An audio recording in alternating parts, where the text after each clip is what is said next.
Welcome to the Angus Report. I'm your host, Clint Mefford, and we're bringing you the latest cattle news and education. This month, we're focusing on the next generation, part of the association's belief statement, Raising Standards. We discuss dealer trust.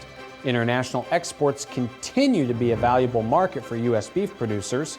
A young Angus breeder has experienced success with succession planning, and we visit DX Ranch on the Cheyenne River Sioux Reservation in South Dakota. This is the Angus Report. Under current laws, livestock sellers are not adequately protected against livestock dealer defaults. Livestock Marketing Association believes that unpaid sellers should have the ability to reclaim their livestock if they haven't been paid for or if resold, the proceeds or receivables from the resale. Chelsea Good, the Vice President of Government and Industry Affairs at the Livestock Marketing Association, explains their role in representing livestock sellers and how dealer trust legislation would provide them a valuable payment recovery tool in the case of a dealer default. Dealer statutory trust would be a policy solution to a problem that we have today where sellers of livestock sometimes don't get paid for those livestock. Unfortunately, if a livestock dealer fails to pay for livestock, currently there aren't very good tools to get recovery. If you're a livestock producer and you're selling at a livestock auction market like an LMA member, you've got a guarantee of a good check because the livestock market has a custodial account, but then that market might not get paid on the other side of the transaction. Or if you're a producer that's selling to a livestock dealer in the country, similarly, you could get a bad check or no check comes. You would think that you would have the ability to either go get those livestock back, or if those livestock have been resold, the proceeds from those livestock. That's not the case. Unfortunately, under the law today, what happens in these situations is typically a bond claim with USDA is the only real recovery, and your average bond claim when there's a dealer payment default is about 5 cents to 10 cents on the dollar. So LMA's involvement with dealer trust would be advocating for dealer trust along with other livestock organizations that support it as well. And the reason it's something that we feel so passionately about is it's something that has the potential to really benefit livestock auction markets in these unfortunate situations where there are a payment default. Typically the way it works is, livestock markets pay for livestock to the producers and then they get paid on the other end. But when there is a big default, it can be significant, millions of dollars even in lots of situations. We've got current federal laws under the Uniform Commercial Code that create the issues that we're seeing today. You have seen some states decide to take action. For example, the states of Oklahoma and Florida have created lien laws that would create priority in that unpaid seller of livestock, make sure that they have the ability to reclaim livestock if they're not paid for those livestock.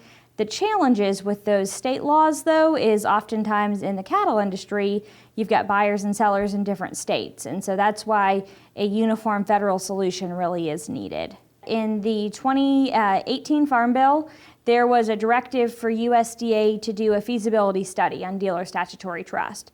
This actually already exists with livestock packers. If you're selling to a packer, a statutory trust exists. And what a statutory trust does is it just provides priority for those unpaid sellers of livestock.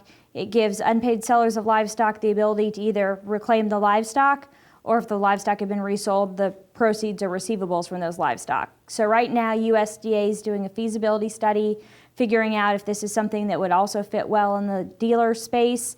That feasibility study is due back in December of this year. It is our hope that the feasibility study comes back positive, shows that yes, as we believe, dealer trust would improve recovery in these situations, and then Congress goes ahead and enacts a dealer trust, passes legislation to change that priority.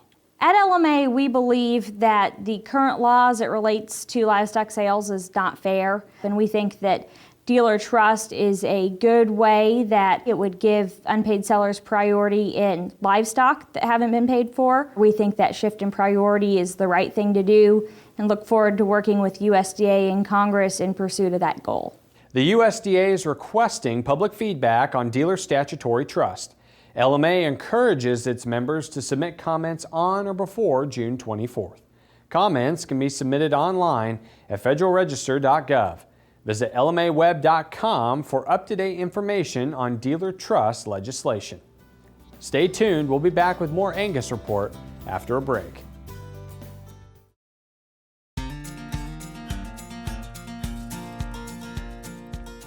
Welcome back to the Angus Report. International exports continue to be a valuable market for U.S. beef producers. Nicole Ursig has more with the CAB Market Report. Today with me on the Market Report, I have Clint Wallencheck, Certified Angus Beef Director of Packing, and we're talking about a topic that's a favorite of cattlemen everywhere, exports. So Clint, we're in a highly challenging trade climate right now, especially when we look to Capitol Hill, but what does the international market look like for beef right now? Sure. Well, 2018 was a very exciting year. We finished the year specific on the Certified Angus Beef brand export side of things, up 16% year over year. But when you look at the cumulative growth that we experienced over the last 3 years, that number actually goes to a 75% increase. Yeah, that's incredible. So where is Certified Angus beef going? Both our traditional export markets, and then where are some places that cattlemen might not expect to see the Certified Angus beef brand? Sure. So our top 5 markets represent about 80% of our total export business, and that would be here in North America, Canada, and Mexico, as well as Hong Kong, Japan, and South Korea in the Asian markets. But above and beyond that, we do see some smaller markets that still play a very important role in South America, the Middle East, and Asia as well. So countries like Peru, Chile, the Dominican Republic, in the Middle East, Kuwait, and the United Arab Emirates, as well as Taiwan back on the Asian market. So what are the cuts of beef that are driving this demand internationally? Well, international markets are going to pull from across the entire carcass, but some areas where they excel above and beyond the domestic market would include items like short rib or skirts, as well as chuck rolls. So as we see this growth, especially for the Certified Angus beef brand, but what does this translate back into dollars for the cattlemen? Well, U.S. Meat Export Federation would quote that export business generates about $320 per head for every fed animal. And so when we translate that back to a live cattle price, we're talking 18 to 20% of the total animal's value generated through those export business. Yeah, very important markets. For sure. Thanks, Clint. For more stories and information like this, head over to cabcattle.com. For the Certified Angus Beef Market Report, I'm Nicole Ursig. We check in now on the latest cattle market news with the Cattle Facts Update. Hello and welcome to the Cattle Facts Update. I'm Patrick Linnell. With record large hog slaughter and pork production on one hand and hot and cold global trade dynamics on the other, hog and pork markets have been riding a roller coaster of emotion this winter and spring. When news of extreme hog losses and culling in China due to African swine fever was released in March, lean hog futures surged 30% higher, with some summer contracts trading above $100 per hundredweight. Similarly, hog prices and the pork cutout also rallied as the news broke the overwhelming bearishness of the focus on record large supplies and ongoing trade disputes with China and Mexico. As a result, the CME Lean Hog Index added nearly $20 in a month, hitting the upper 70s in early April. The rally was too fast and too soon, however, compared to actual demand. Belly prices led the initial rally to the pork cutout, but then staged a 27% correction in 2 weeks. Lean hog futures have also pulled back. Although several large pork purchases were reported, market participants quickly realized Chinese demand for U.S. pork would not be a major factor immediately. In fact, sources indicate that Chinese pork supplies are currently more than adequate, as intense culling has driven large production. Hog prices in China have held mostly flat since late March as a result. Once those supplies are cleaned up, Chinese meat import demand will be felt across global protein markets. CattleFax currently expects that stronger pork export demand will be realized in the fourth quarter of 2019. But the recent deterioration of trade talks with China creates additional uncertainty. Regardless of trade, expect pork production to continue to expand in the next 6 to 18 months. Positive packer and producer margins, as well as hedging opportunities in the ASF-induced futures rally, will favor continued expansion in the hog and pork industry. While ASF and the resulting exports, along with finalization of the USMCA, will be a positive to the market. If this does not materialize, hog prices could again feel the pressure of increased supplies. For the Angus Report and Cattle Facts, I'm Patrick Linnell. To learn more about Cattle Facts, your leading source for beef industry market information, visit cattlefacts.com. Next on the Angus Report, we discuss succession planning. Stay with us.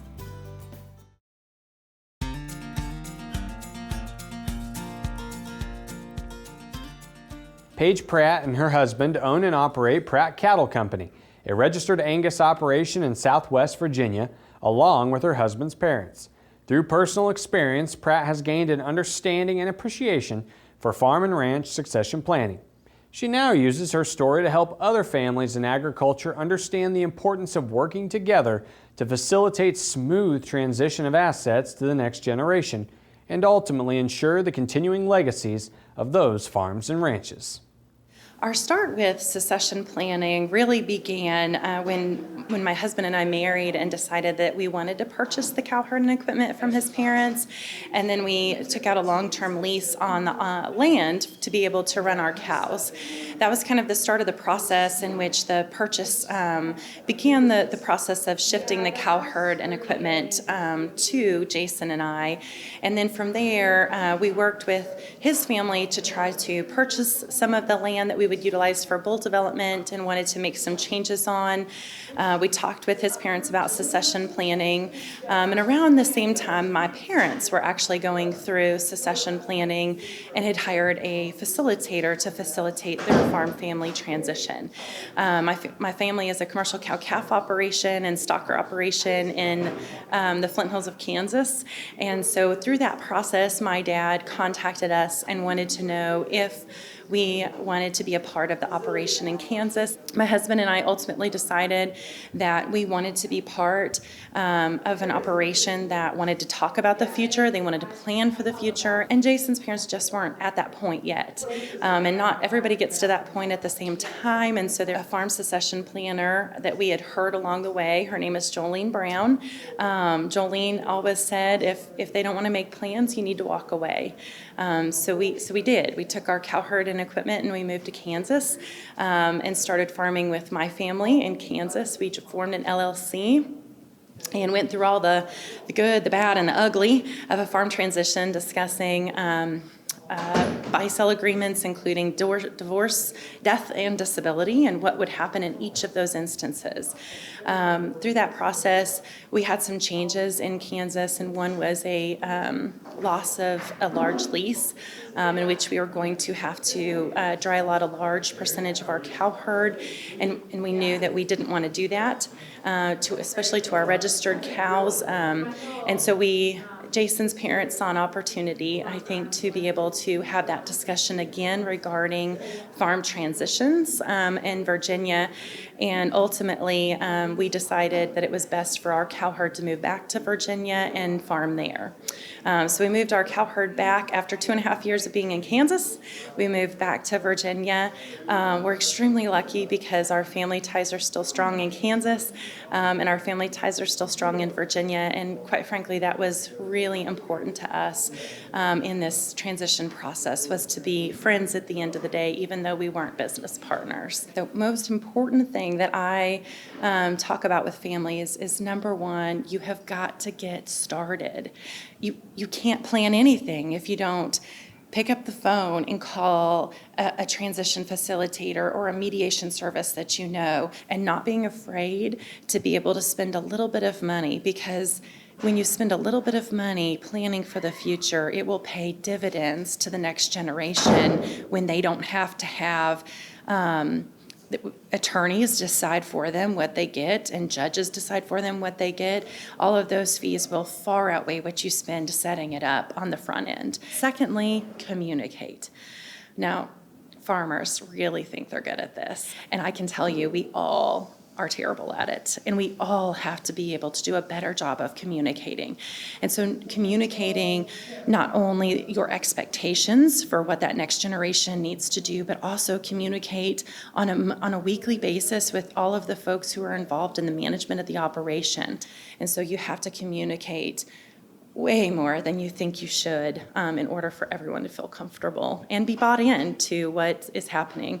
You can't transfer leadership if you never allow the next generation to make a decision. So through the process, I became extremely interested in sharing our story, which is something that is very hard for some folks, especially the older generation. They're very private. They don't want their family, dirty laundry strewn across the country, and they don't want to talk about it. And I respect that, but I also know that if we don't talk about it, then other people won't learn from our stories and we won't be able to move forward. As I started speaking at different locations across the country and had the opportunity to share our story, I also have had the opportunity to start working with the farm transition facilitator that originally did our transition in Kansas, and have been working with her to start working one-on-one with families and working with her business as she's wanting to transition into retirement. My hope is to be able to work with her and her clients and be able to start that business of my own in partnership with her to be able to help families make that transition. Up next, we visit a commercial Angus operation in South Dakota. We'll be right back.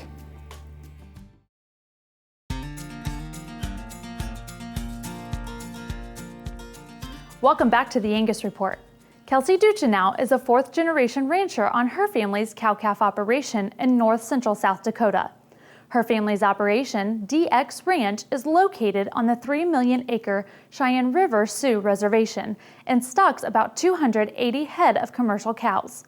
Over the years, the Duchenows have learned the kind of cattle that thrive in the harsh South Dakota climate, and Angus seems to be the common denominator. The Lakota people have been tied to this land, and I definitely feel that tie and that connection with not only my family and the animals that exist here now, but with the plants and the animals and the people that have existed here for centuries. I feel a connection with the traditional sustainability that the Lakota people used to embody in their lifestyle. The Lakota Nation was a great nation which realized all that this land had to offer, from the plants which provided medicine and food for us and ways to practice our ceremonies, to the animals which it was a home for, like the buffalo and the eagle, and now the cattle, which we are fortunate to raise on my reservation.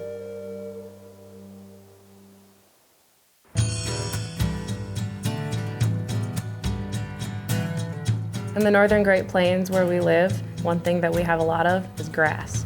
This land was really designed for a large cloven hoof animal. Traditionally, there were nomadic Native American tribes which followed the buffalo herd from up into Montana, down into Kansas, all the way as far east as Minnesota, and then all across South Dakota, North Dakota, and even into Wyoming. So there were roaming herds of cloven hoof animals on this land long before myself or my dad or my grandpa were here.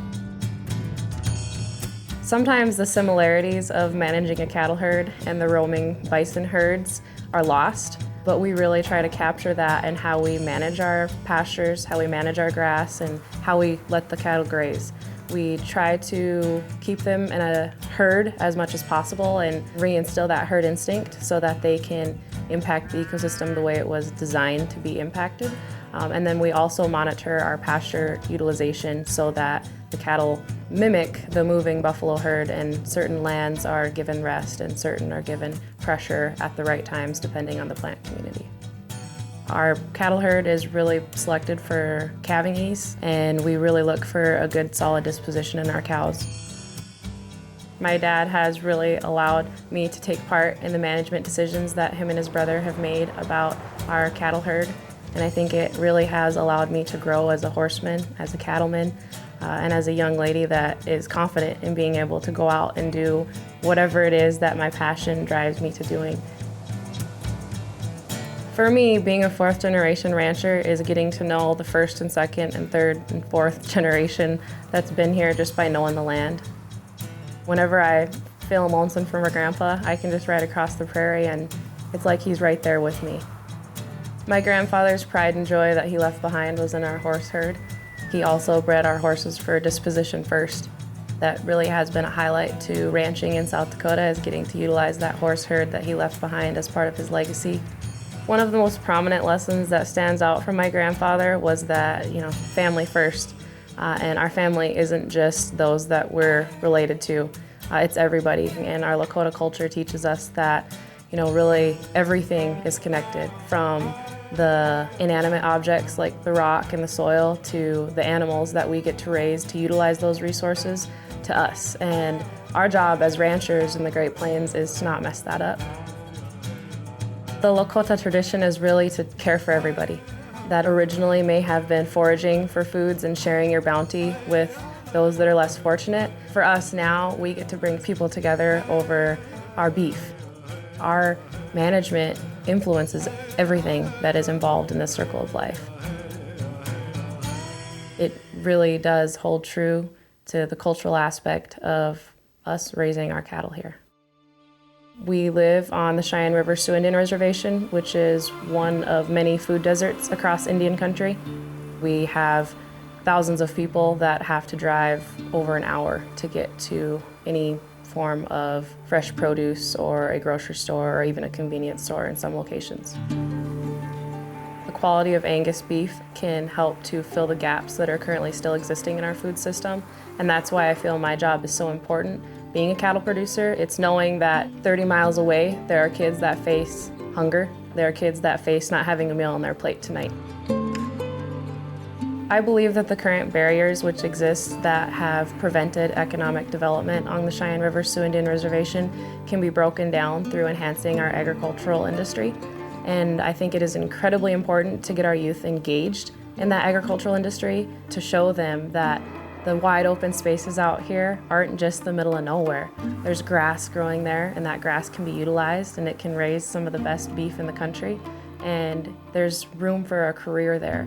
And I really hope that we can help to foster and inspire young individuals to go out and to pursue that career path.